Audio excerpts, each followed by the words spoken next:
Okay, let's continue with this journey that I don't regret having started after seeing all the work I had to do. You already know what this is about, but if not, I repeat it. In honor of the apparent end of Murder Throne series, I'm going to do a review of all the episodes in both Spanish and English. I'll try to upload it before the end of the series comes out. No, no, no, no.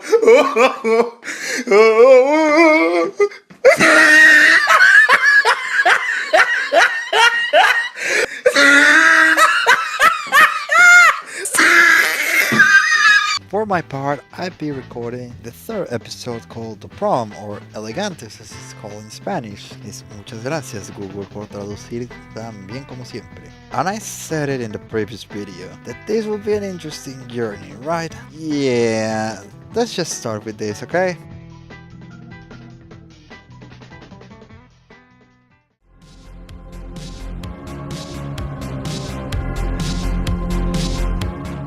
The episode starts by showing us that there's going to be something called a prom, which is basically a school dance. We see the posters where it's confirmed that although they use words to refer to the characters like teenager or child, none of them are underage. Okay? Happy? Can we stop the discussion of how old is a robot? We see a girl running away from something we don't know what it is, and suddenly her glasses break, so she can't see properly. Don't ask why there were glasses and there's no way to calibrate their viewers. Plus, I like how they look with glasses, they look super cute. Then it turns out that the one chasing her was the Russian doll, who has been killing all the candidates for prom queen. At first I thought that she simply wants the position, but in reality she has other plans. Okay, school dance, killer girl with magical powers. Yeah, this is basically robotic Carrie. Now we move on to Uuugghhh, who's still acting like a conspiracy theorist, even though she now feels guilty for having rejected Anne and possibly breaking his heart. By the way, we see that for some reason the robots receive gymnastic classes, and while the world throws in his face that she's alone and that she hurt his only friend, You imagine going to prom alone? I'd be all like, I don't deserve happiness. Oh, boo-hoo! Let me play a sad song for you on the world's smallest violin. Uuugghhh notices the posters of missing people and decides to take them for his investigation, but it turns out that Can is not only a coward, but he also hides information about Uuggghh's mother, whose name is Nori. After we see that this guy needs a guy to be a father, because apart from being a coward, he's useless.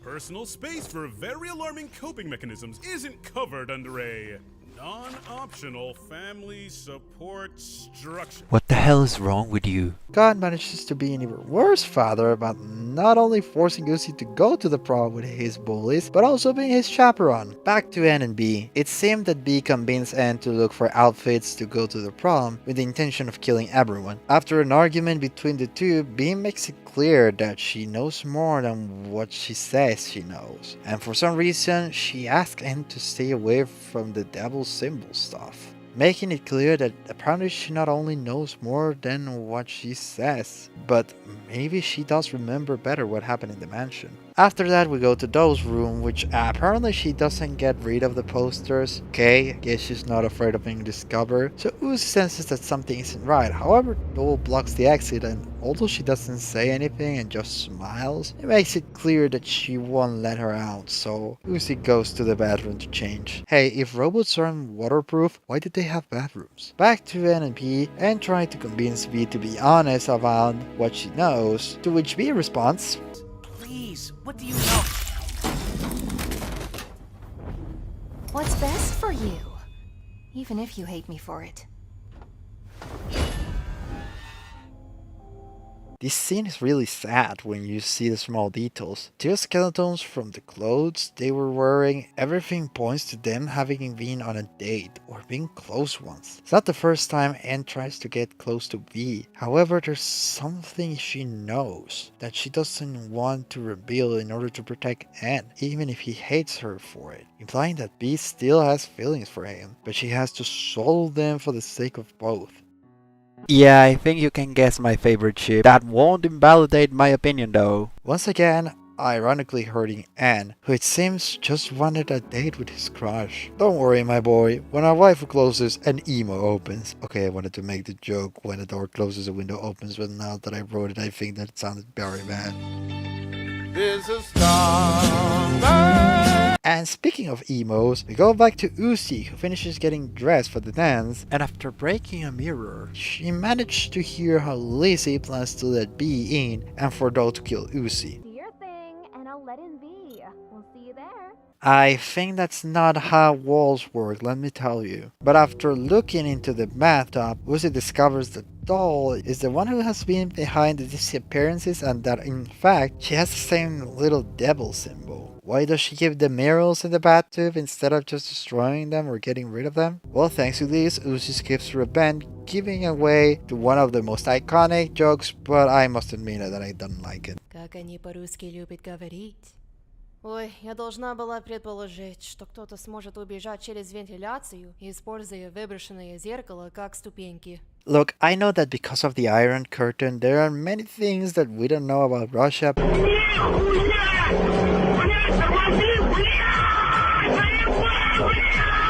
But I don't think they say that. They say things like this. Spirit of communism will save this nation!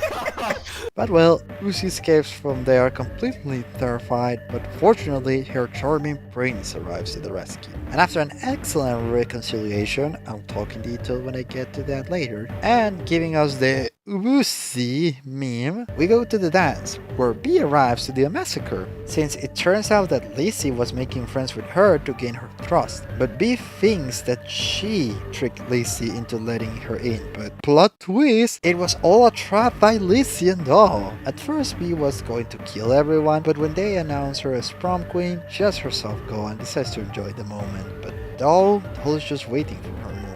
But our protagonist arrived to stop Bee. It seems that Lizzie did take a liking to Bee in the end, which I hope for the sake of Lizzie's character, because if she turns out just to be a bitch, then Lizzie will be the Adam from Has Been Hotel but in murder drones. Okay, got ahead of myself. Doll immobilizes Bee, and here we're showed that Bee killed Doll's parents, so now she wants revenge on her. After showing his superiority, the protagonist intervened to save Bee's neck, to which Doll asks Uuugghhh why she defends some murder drones if they also kill his mother, to which Uuugghhh answers something that, well, makes a lot of sense. Clearly something is not right and someone wants the robots to kill each other for some reason, so the only way they're going to survive is by working together. But Doll doesn't give a blat, so she seriously injures the murder drones and proceeds to have a fight with one of the best fucking soundtracks on the series.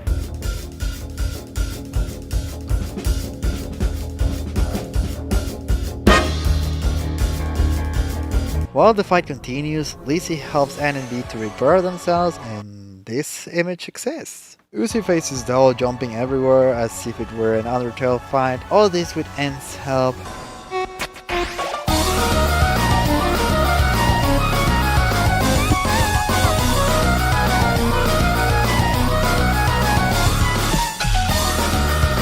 And in the end, Bee hits her with a headshot that apparently kills her.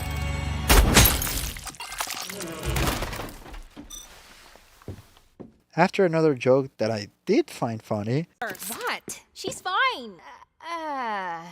A little tuckered out. the protagonists go to Dell's house where they not only find scattered members of other drones, but also the corpse of her parents. After Uuugghhh stirs up some oil as if he were start looking at Marco's adult pics, Un ejército de osos lobos. Viajé en el globo. and tells Bee that she sucks, I think we found her folks. Literally didn't even taste that good. V, you kinda suck. Yeah, I'm not doing okay. which, knowing what he feels, you feel bad for our beloved golden retriever. Then, double plot twist! Turns out that Doll was not dead, and she tries to shoot Uuugghhh back, but triple plot twist! Как раз к ужину.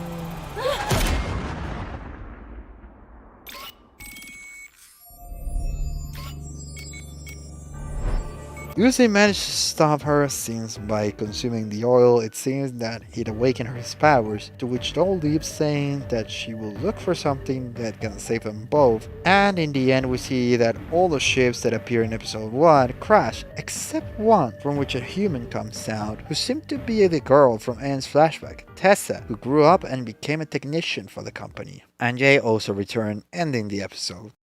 Okay, this episode is without a doubt one of the best episodes, for many the best by far, and for a while for me too. However, my opinion has been changing, not necessarily for worse, but look, let me explain, by starting with the good things, okay?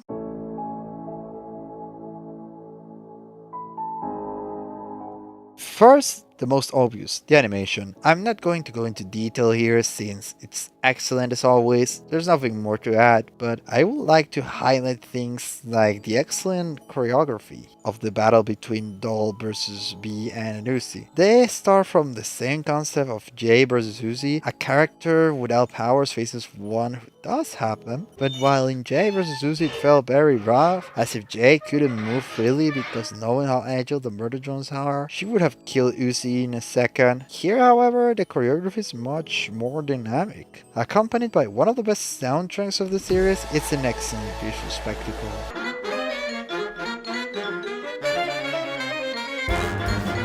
Another thing is the characters, starting with the start of the show.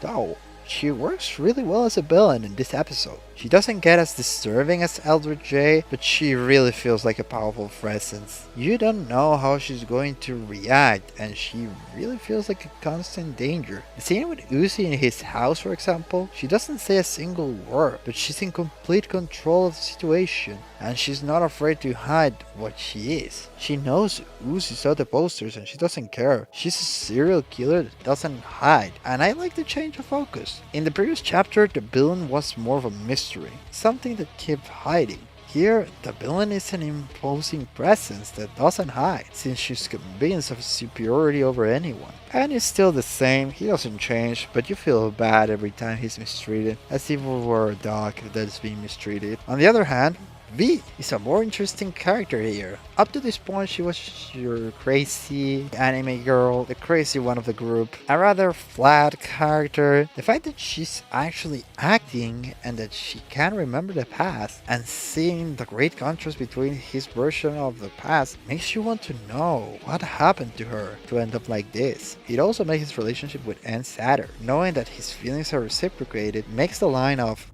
What's best for you? Even if you hate me for it.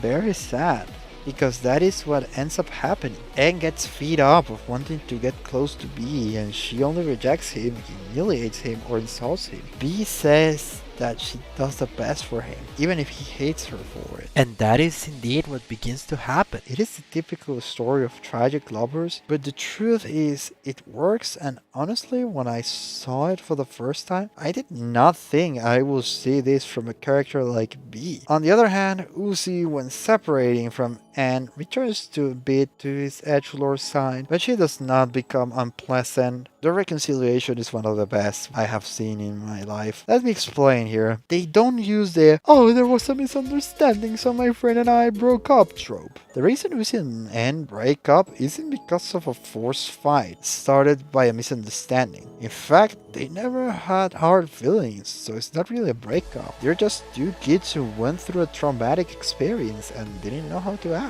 So there doesn't need to be a super cheesy apology like, "oh, sorry for what I said, let's just be friends again." Okay, pause. I love Nimona, but I hated the fight between Ballister and Nimona. It felt super cliche and super avoidable. Instead, it's just, dude, of course I need your help. I'm not mad in the slightest. The "I could use your help" of you being there with me scene, aside from fueling the ship, shows that Uzi is no longer afraid to show weakness, at least in front of Anne. She accepts that she's just a scared girl who can't deal with this alone. And the ending with Uzi activating her powers was pretty good. I mean, you can clearly see how she consumes the oil, so it makes sense.